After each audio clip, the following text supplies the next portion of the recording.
In this video, you're going to learn exactly what constitutes you being able to execute a world-class forehand on every single shot.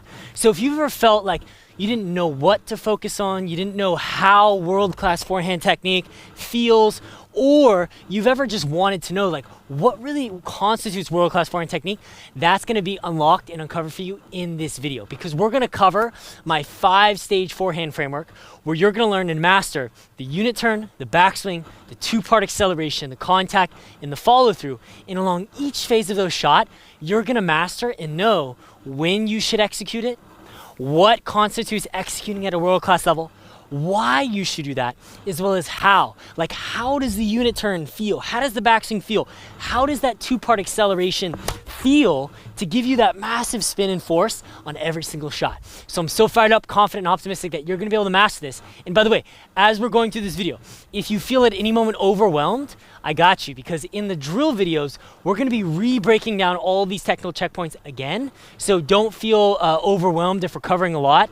This video is kind of just your one-stop shop to revisit and know, okay, if I just go through this video and I master these key checkpoints, I know I'm on track to being that player at my club that has that dominant, effortless, and confident forehand every single time. So let's jump right in to the unit turn. So the unit turn, when it's gonna begin right after you execute your split and you've identified the oncoming ball is coming to your forehand. That's when you're immediately gonna execute your unit turn. And basically the benefit of executing a unit turn, like the best players in the world do, is it's gonna allow you to generate that fluid backswing and that easy forward acceleration as you coil your body onto the oncoming ball. So basically what you wanna focus on while executing your unit turn is, after you split, you're gonna fluidly rotate your body as a unit while holding with your non-dominant arm the choke of the racket, just like that, while using either a semi-western grip as optimal or a mild eastern, which would be Federer's grip.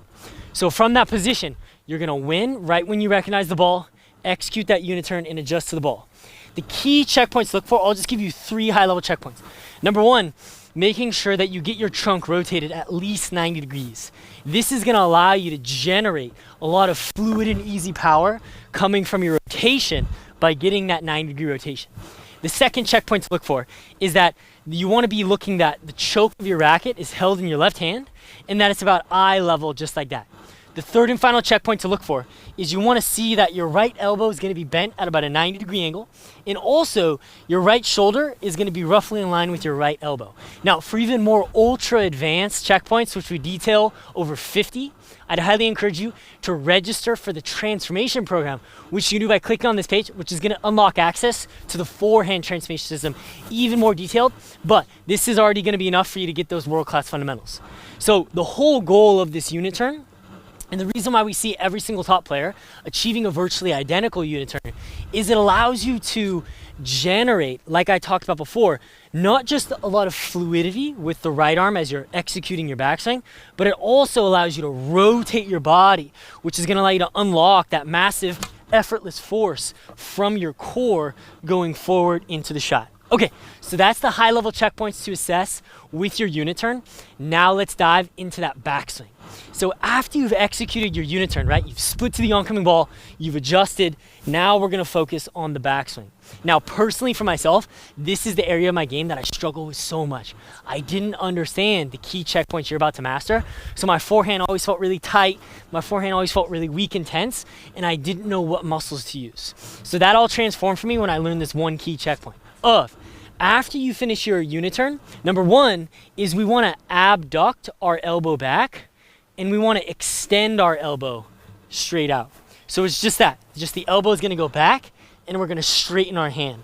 By achieving those 2 key checkpoints of having the elbow go back and the elbow straighten, we're then going to finish at a world-class backswing checkpoint where our right arm is going to be in line with our right hip and the tip of the racket is going to be up and away at approximately 530.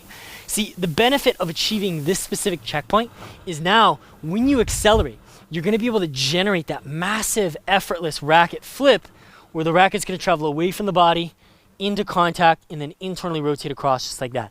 So it's going to feel this nice, fluid, easy, effortless acceleration, traveling, pulling the butt of the racket forward, up and away, all the way to contact, just like that. So again, those key checkpoints at a high level.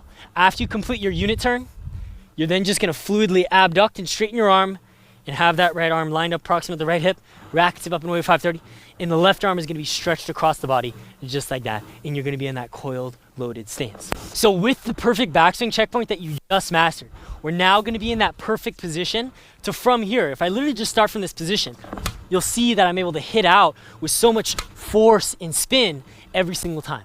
That's gonna be mastered right now in this two-part acceleration, where the key technical checkpoint that you wanna look for and focus on, once you finish your backswing, you wanna look for, is your arm set in that exact checkpoint? And when you accelerate, is the wrist relaxed and is the arm performing two anatomical motions? The first is, are you adducting your arm straight forward and are you flexing your arm? In other words, is your arm simply just traveling up and away from your body?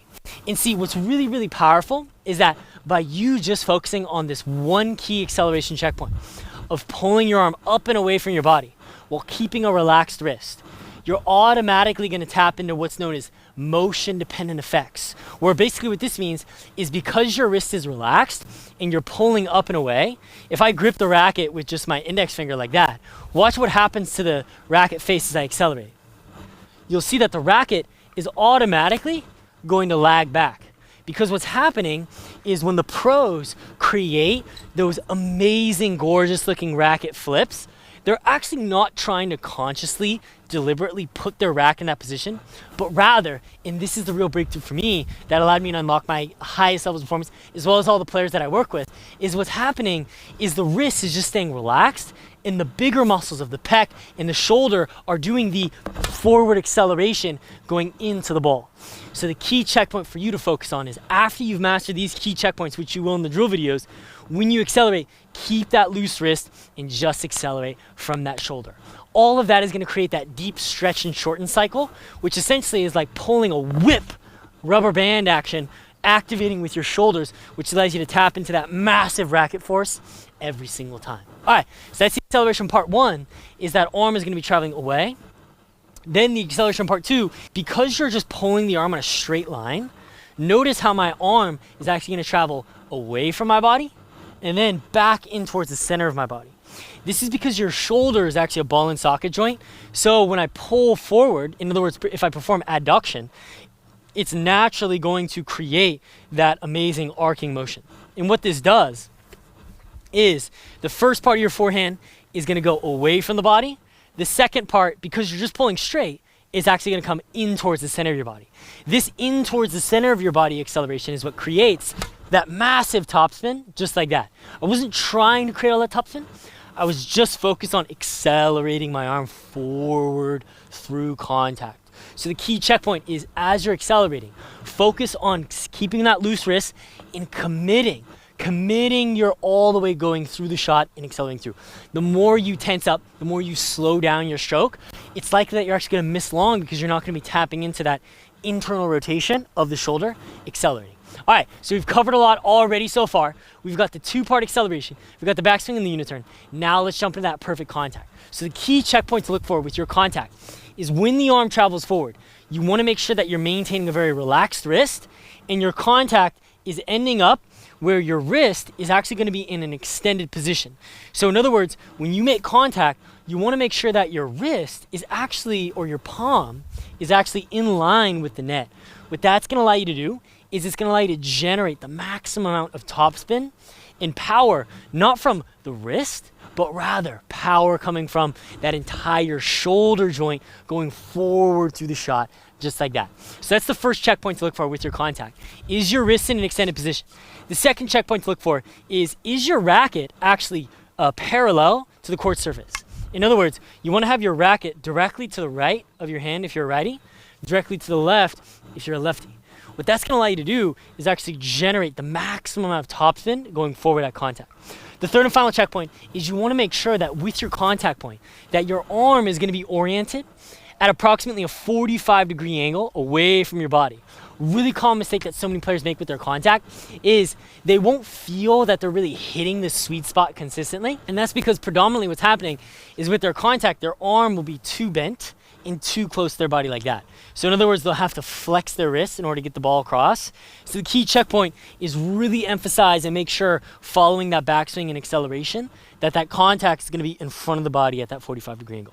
The last checkpoint that we're going to master is that follow through. The most common mistake to look for with your follow through, and the whole goal with the follow through, is as you're executing your contact, your arm is going to continuously travel forward through the ball, executing internal rotation just like that. The common mistake is with the follow through, the wrist will flex or the arm will decelerate and bend in across the body. So that key checkpoint to look for is as you're accelerating, rather than stopping or decelerating, you want to focus on swinging all the way freely and all the way out through the ball at contact to give you that massive force and effortless power. All right, world class athlete, that covers our 5-stage forehand framework. I hope you got so much clarity, so much confidence, so much optimism about, oh, got it. So I just need to focus on mastering each of these key checkpoints, and then you're going to be ready to execute that world class technique. So I really want to encourage you right now, get out on the court, dive into those drill videos, think big, and we're going to be developing that world-class forehand technique, all the key fundamentals right now together on the court. I'll see you in those drill videos. Let's go.